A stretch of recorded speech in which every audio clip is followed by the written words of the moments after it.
Hey, I'm still here on Maui, and today I'm hoping to help you nail the goddess machine, which is this iso flower illusion that you see here.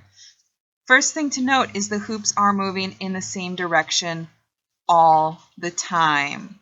Both of the hula hoops, and if we look at it from your view, both of the hula hoops are always moving clockwise all the time. Unless you reverse it and both the hula hoops move counterclockwise. In this version, your hula hoops will be moving clockwise according to your view.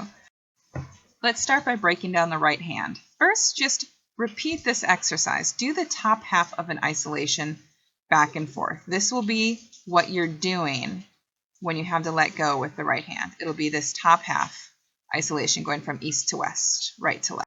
Once you've practiced that, then let's put all of the right hand movements together. First, you're going to do that top half of an isolation, bringing the hula hoop into center. You're going to do just a 90-degree push, pushing it up to 12 o'clock, and then pulling it across your body, again at center.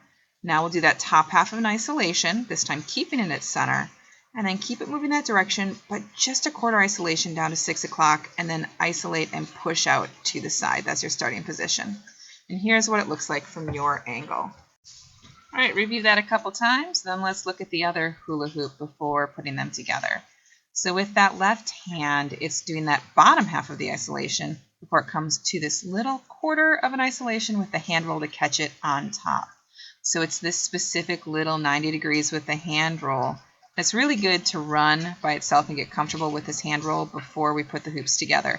It'll be at that catch where both of our hands pause together, which you'll see when we put them together.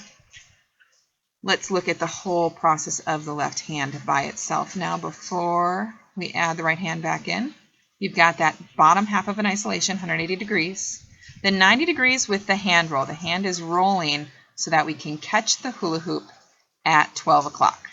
Once we've caught it, then we're going to push it out to the side. To bring it back to center, we will then do that bottom half of an isolation, bringing it back to center, and then as we drop the hoop down, that hand does the roll, bringing it to noon, but now the hoop is lower in front of us, and then we have that quarter push to bring it back to starting. Let's just take a look at it from the other side before we put the two hands together.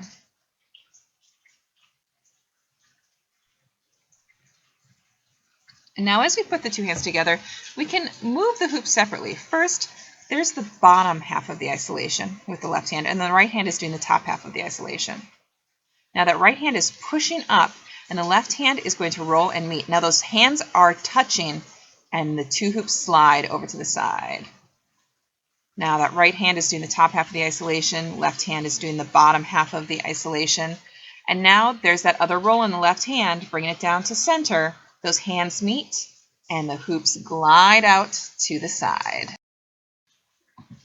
Let's put this together and take a look at the hands. The knuckles start together, and then the two halves of the isolations happen at the same time to bring the hoops to center. Now there's going to be two 90-degree isolations, the right hand pushing up with the left hand rolling. The knuckles are touching. The hands stay together while the hoops glide out to the side. And now the hoop in our right hand is centered in front of our body. Clockwise isolations. Left hand, the bottom half of the isolation. Right hand, the top. We're back into center. This time we're going down. So the left hand will drop as the right hand isolates. Knuckles meet. And look at where the knuckles meet, and it glides out to the side. Here's that close-up view one more time with those hands. And then I'll back up so you can see where the hoop placement should be. You can see how there's always that hoop right in the center, so we're always looking through the middle of one hoop. Always looking, always coming back to center. So bottom half and top half of isolations meeting in the middle, the hoops push up. So left hand staying center, right hand pushing up, knuckles meeting, and here it's a static isolation as we just push the hoops out to the side. Now we've got that top on the right, bottom isolation on the left, coming back to center, letting that left hoop drop down, that hand roll in the left hand, right hand comes to meet it, the knuckles meet, static isolation, pushing it back to the beginning. All right, let's look at it from the back. Both the hoops moving in the same direction. Always one hoop at center. And here it is in slow motion. Bottom and top half of the roll. Pushing the right hoop up, left hand rolls to meet it, knuckles meet, and we slide out to the left. Now we have another half isolation. Left hand does the bottom, right hand does the top. So they come to center, and now that left hand drops down, right hand comes to meet it, knuckles meet, and we push it out to the side. When you're first learning this, do each of these separate movements and stop to make sure you're in the right spot. And then once you have each of these movements, you can start smoothing it out. Now there's a whole bunch of other exercises and drills and different moves you can learn before this to make this easier. Check the information underneath this video. I've got a few of those cited, or shoot me a message if you need help with any more. Until next time, keep it hoopy.